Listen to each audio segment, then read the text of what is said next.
જય શ્રી કૃષ્ણ. આ દુનિયામાં આપણે ઘણીવાર એવું માની લઈએ છીએ કે બધું હું કરી રહ્યો છું. મારું કામ, મારી સફળતા, મારા વિચારો.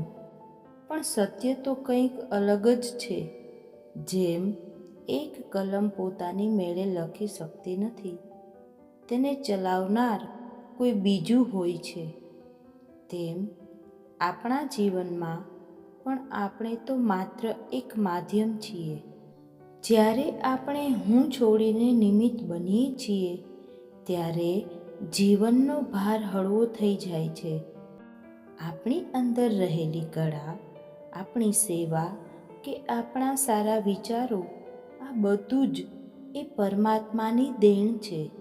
જ્યારે તમે કોઈને મદદ કરો છો, ત્યારે એવું ન વિચારો કે તમે ઉપકાર કર્યો, પણ એવું વિચારો કે ઈશ્વરે એ કાર્ય કરવા માટે તમારી પસંદગી કરી.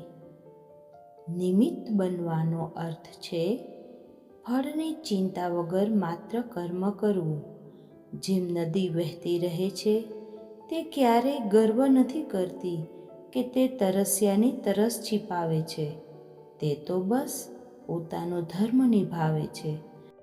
આપણે પણ આપણા સારા વિચારોને લોકો સુધી પહોંચાડવાના છે, કોઈ અપેક્ષા વગર, બસ એક સેવક બનીને.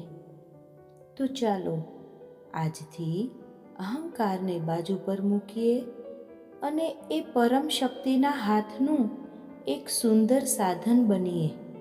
જ્યારે કાર્ય નિમિત્ત બનીને થાય છે ને, ત્યારે જ સાચો આનંદ અને શાંતિ મળે છે.